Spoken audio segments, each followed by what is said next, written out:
Hello, I am Maitri Balar and along with my amazing teammates Kishan Patel and Rohit Rajput, we are going to talk about our new project, RepoSage, an AI-powered README assistant.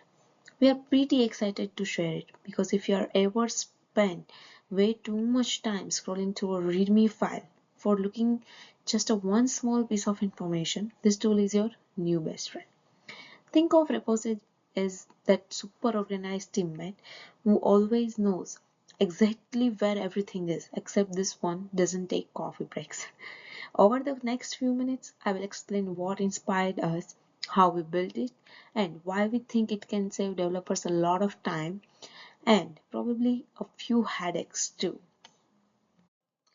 So here is the game plan for today's presentation. We will start with motivation and pain points, basically the part where we complain about the problem we faced. Then we will jump into goals and key features so you know what we were aiming for. After that, I'll give you a RepoSage overview followed by the technical side, our data pipeline, the H2O classifier for routing, and our retrieval and re-ranking process. Then we will talk about our generative fallback model for those times when the system cannot find the answer directly. Kind of like when you ask a friend for directions and they just tell you to Google it. Finally, we'll check out the Streamlit UI, discuss the roadmap, and end with question and answer. So let's start with the pain points because every great project starts with a little frustration. If you ever opened a README file that felt longer than your favorite novel, you know exactly what we are talking about. Developers often spend way too much time scanning README files for basic but essential information like installation steps, configuration options, API usage examples, or troubleshooting tips.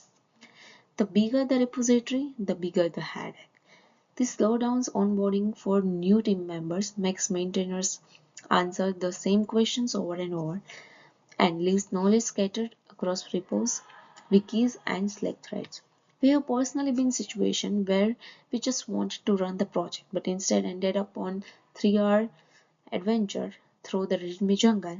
So we thought, what if we could just ask our question in plain English and instantly get the exact section we need? So that's the motivation behind RepoSage. Our goal with RepoSage is simple. Ask in plain English and get the right answer. We design it to work with any repository's README, regardless of formatting. It's smart enough to only show answer when it's confident. Because let's be honest, a wrong answer is sometimes worse than no answer at all. RepoSage can run on premises for private repos or in the cloud for public ones using clean, lightweight Streamlit interface. Some of its main features include semantic search for relevant paragraphs, a section classifier, and a generative fallback when it's nothing to match. In short, it's like helpful coworker who actually reads documentation, except it doesn't send you random memes during work hours unless we program to do it. So here a quick look at how RepoSage works from start to finish. First, it engages the README file either from GitHub repo or local path. Then preprocess it, splitting it into smaller manageable chunks with metadata like repo name and last update time. Next, we route those chunks through our H2O classifier to predict the section type, installation, usage, configuration, and so on. Once we know the section, we run semantic search with FAISS to find the most relevant chunks. Then comes Bayesian re-ranking, a fancy way of saying we double-check the result based on similarity, classifier confidence, and other factors, only showing high confidence answer. If nothing meets the threshold, we use Plentify to generate concise, step-by-step answer. Finally, the results show up in the Streamlit UI, where you can ask follow-up questions. And unlike humans, it doesn't mind being interrupted. So that's all by my side. The next slides will be explained by Rohit Rajput. Thank you. So thank you, Maitri, for passing it forward to me. So from here on, I'll be explaining the data pipeline README ingestion. So to kick things off, our pipeline starts with ingesting README files from GitHub repositories. The source can be either a public GitHub URL or local path. We fetch these files using either a git clone command or the GitHub API, especially targeting the readme.md. As a part of ingestion, we also collect metadata like the repository name, branch, and last updated timestamp. Finally, we restore we store the raw readme text inside a structured folder format, for example, in a readme markdown file. And this step essentially sets the foundation for everything that follows by standardizing where and how we get our documents. So now moving forward to pre-processing paragraph splitting. So once we have the README, we move to pre-processing, especially paragraph splitting. The reason we do this is that fine-grained search works better when our data is split into smaller, meaningful chunks. Here's how. We normalize markdown, meaning we strip badges and standardized heading. We split text based on blank lines or H2 H3 heading to keep context. We make sure each chunk is no more than 200 words so the search remains precise. The output here is a CSV file containing the paragraph ID, the label, which is initially blank and will be filled later during classification. Next, I will be talking about routing H2O AutoML classifier. Next comes routing. We need to predict what type of content each chunk belongs to. The task is to classify chunks into categories like installation, usage, configuration, API reference, or troubleshooting. We use H2O AutoML for this, leveraging more like GBM, XGBoost, and DRF. The train data comes from label chunk in popular open source repository and the performance hits around 95% accuracy, though there's occasional confusion between user and API sections. This classification step is important because it ensures that queries are routed to the most relevant sections before search. So then moving to the next slide, retrieval, FAISS, semantic search, or also called a FAISS. After classification, we move to retrieval. This is where FAISS semantic search comes in. We generate embedding using the sentence transformation model or mini-LM, which produces 384 dimensional vectors. Our index uses FAISS with a flat plus IVF setup for scalability. The process works like this. First, embed the user's query into the same vector space. Second, search for top k matches. We use k equal to 5 within the predicted section, or we can also go for the 10 as well. By default, it's 5. And third, return the raw text of those matches along with their similarity scores. This ensures that the search is not just keyword based, but actually understands semantic meaning as well. The next slide, which is last for me, will be re-ranking Bayesian confidence filter. Finally, even after FAIS retrieval, we can still get results that are only loosely related to the query. So to fix this, we apply Bayesian confidence filter. The idea is to compute a posterior probability based on cosine similarity between the query and the chunk, section prior from the classifier's confidence, and a chunk length penalty to avoid overly long answers, because who wants to get the long answers and in this busy world, right? So we then apply a threshold only showing answers where the probability is above 0.8. This way we ensure that the final output is both relevant and reliable, which we actually want. Yay. Hi everyone, my name is Rohit. I'm going to show you the live demo of our project, which is called RepoSage, and I'll also show you the GitHub repository, the Hugging Space, and also the code. Yeah, let's get started. Who's excited? Yeah, I'm excited, so let's go. Let's start with that. For example, if I go ask what is RepoSage, it'll give me an overview what RepoSage is, which is really good. And if I search in like usage, it tells us how was the user instructions. And if I ask, for example, what should I ask? Yeah, installation, the most important thing. Installation, it gives us how to do the clone, the GitHub repository, which is really cool.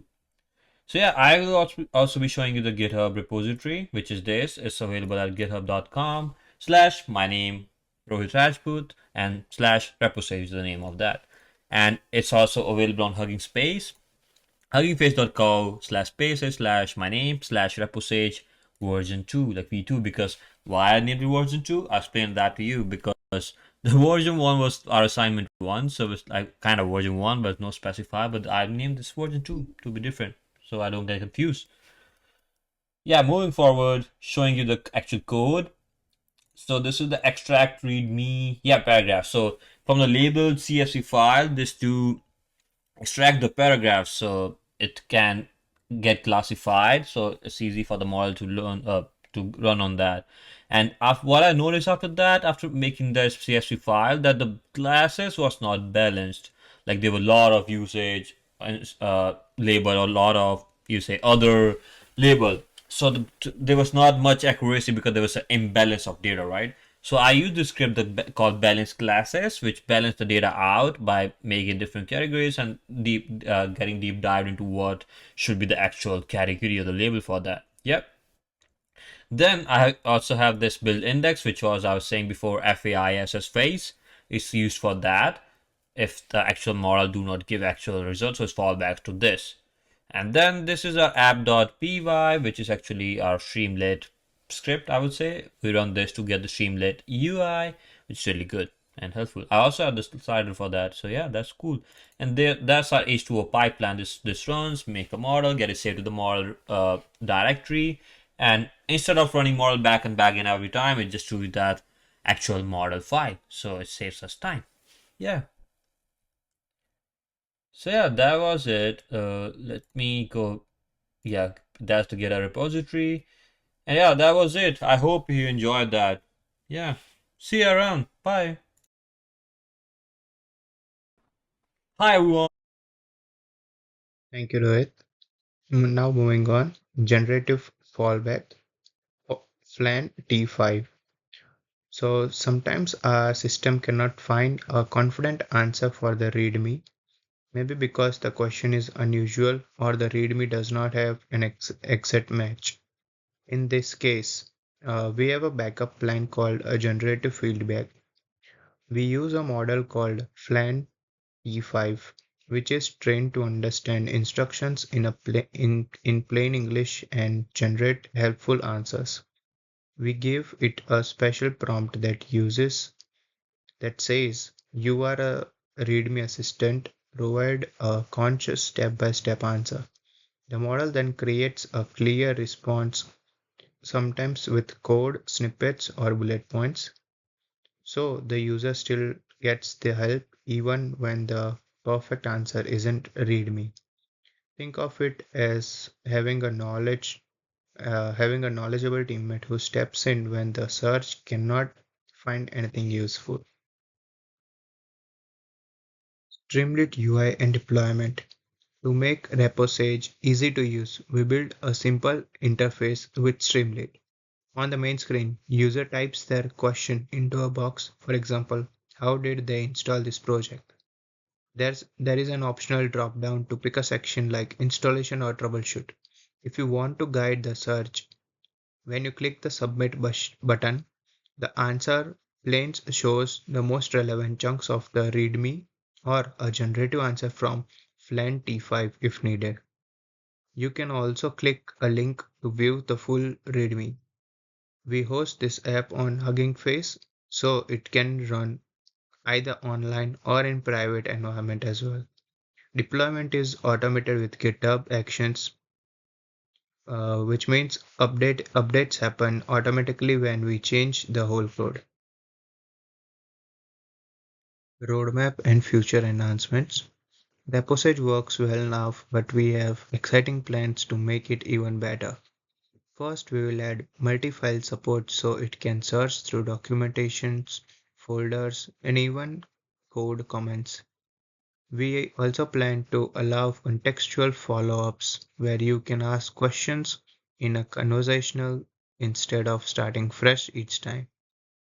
An analytic dashboard will show the most common questions and answer any sort of questions that we weren't before. We are also exploring IDE plugins for tools like VS Code so developers can ask RepSage questions without leaving their editors. And for enterprise use, we will add features like authentication, audit logs, and customer terminology support. Conclusion and Q&A. To wrap up, Sage Repo will make it quick and easy to search to large README files using natural language.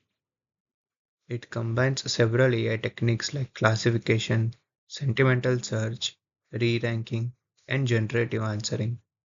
It's lightweight, work anywhere with Streamlit and easy to deploy with Git actions. We believe this hybrid approach, search first then generate, providing both accuracy and coverage, helping developers save a lot of time.